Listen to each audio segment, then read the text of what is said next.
Hi hello नमस्कार, मी भाग्यश्री तुमचे स्वागत करते भाग्यश्री लाईफस्टाईल या चॅनलमध्ये. चला तर आज बोलूया आपण जी परीक्षेचं वातावरण आहे 10वी-12वीच्या परीक्षा. तर त्यांच्यासाठी आपण थोडंसं बोलूया की घरातलं वातावरण वगैरे कसं पाहिजे, की मुलांनी कसं वागलं पाहिजे, मुलांनी काय केलं पाहिजे, ह्या वेळात वडिलांनी काय केलं पाहिजे, या गोष्टी आपण थोड्याशा बघूया. तर मुलांसाठीच मी सांगणार आहे आधी.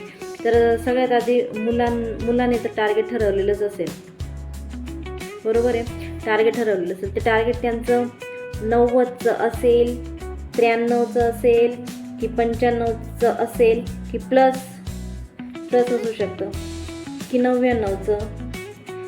हे टार्गेट त्यांनी नक्की ठरवलेले असेल. तर त्यानुसार तुमचं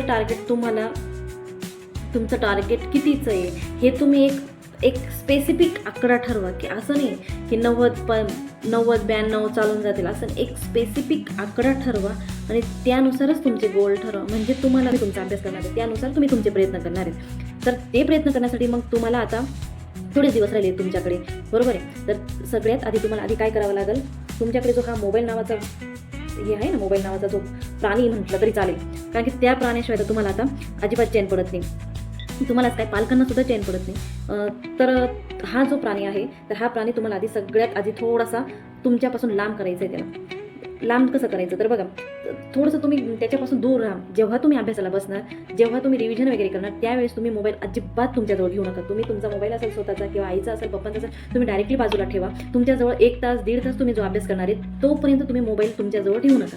तुम्ही त्याच्यानंतर तुम्ही थोडंसं असं अभ्यासाचं एक टार्गेट ठरवा, की 1 तास अभ्यास करायचा, थोडासा 5 मिनिटं ब्रेक घ्यायचा, पुन्हा बसायचं. असं ब्रेक घेऊन अभ्यास करा. एकच दम पण असं बसून नाही चालणार, की मी आज 3 तास बसतो आणि 4 तास नाही, तसं अभ्यास होणारच नाही आहे. तर त्याच्यामुळे थोडंसं 20-20चा रूल वाटल्यास तुम्ही आजमावू शकता. या पद्धतीने तुम्ही अभ्यास केला तर नक्कीच होईल. आणि टार्गेट मात्र नक्की तुम्ही एक स्पेसिफिक आकडा तुम्ही लिहून ठेवा.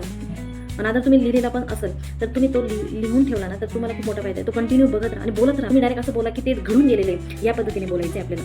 तर कसं की मी 95% मिळवलेले आहेत, मला हे 95% मिळालेले आहेत, या पद्धतीने जर तुम्ही या पद्धतीने बोलले, तुमचे प्रयत्न व्यवस्थित करायला, तुम्ही अभ्यास व्यवस्थित करायला, तर तुम्हाला कोणीही आणू शकणार नाही तुमच्या गोलपर्यंत, तुमच्या टार्गेटपर्यंत पोहोचवण्यासाठी.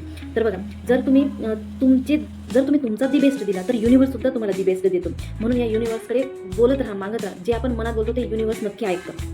हो, हा आमचा अनुभव आहे. युनिव्हर्स नक्की ऐकतो. युनिव्हर्सकडे मागा, बोला, सांगा, युनिव्हर्स तुम्हाला नक्की देईल. पण त्याच्यासाठी नुसतं मागायचं आणि बोलायचं असं नाही, की मला द्या असं नाही, किंवा मला एवढे मार्क्स पडू द्या असं नाही. तर त्याच्यासाठी तुम्हाला प्रयत्नसुद्धा करावा लागेल. त्या पद्धतीने तुम्हाला प्रयत्न करावा लागेल. तर बघा, हे इन्स्टा काय, फेसबुक, स्नॅपचॅट वगैरे हे तुम्हाला काही देणार नाही. एवढे तुम्ही, कारण की 10वीची परीक्षा म्हणजे तुमचं आत्ता तुम्ही किती स्कॉलर आहेत, किंवा ही प्रॅक्टिस आहे. तुम्हाला हे प्रयत्न तर करावेच लागणार. असं नाही की तुम्ही डायरेक्ट रणांगणात तुम्ही डायरेक्ट उतरणार, असं नाही. तुम्हाला त्याच्यासाठी प्रयत्न करावा लागणार आहे. मग तुम्ही फायनलला ती परीक्षा देणार आहे. त्याच्यासाठी आता तुम्हाला जास्तीत जास्त, आता माहिती थंडीचे दिवस आहेत, पाणी कमी पित आहे, तर पाणी कमी पिऊन चालणार नाही, पाणीही भरपूर करा. जसे तब्येतीची सुद्धा आपल्याला काळजी घ्यावीच लागणार आहे. आणि आता तुमचा प्रश्नपत्रिका सोडवण्याचा काळ आहे, थंडी आहे, माहिती आहे, सगळ्यांना माहिती आहे. त्याच्यामुळे थोडासा त्रास होतो, पण थोडे दिवस सहन करा तो त्रास आणि अभ्यासाला लागा. कारण की हे दिवस गेले ना, मग नंतर काही नाही. कारण की 10वीची परीक्षा म्हणजे तुम्ही 11वी-12वीमध्ये तयार होत आहे. त्याच्यामुळे तुम्हाला द बेस्ट तुमचा द्यावाच लागणार आहे.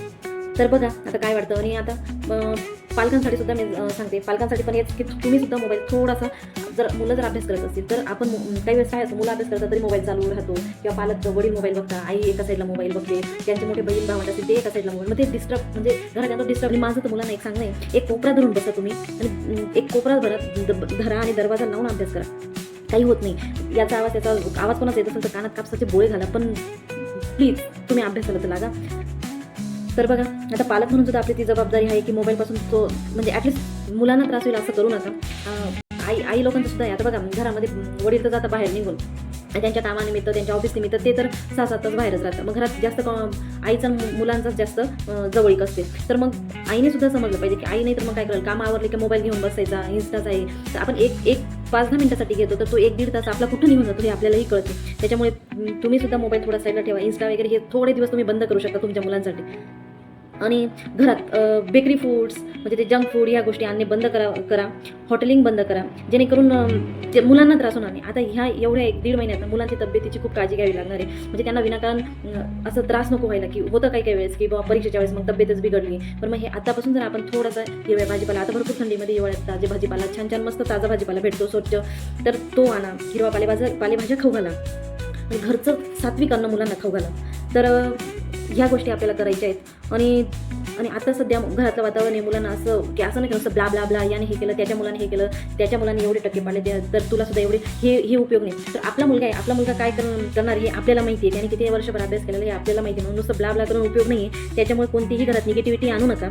घरात हसं खेळतं वातावरण ठेवायचं आहे आपल्याला.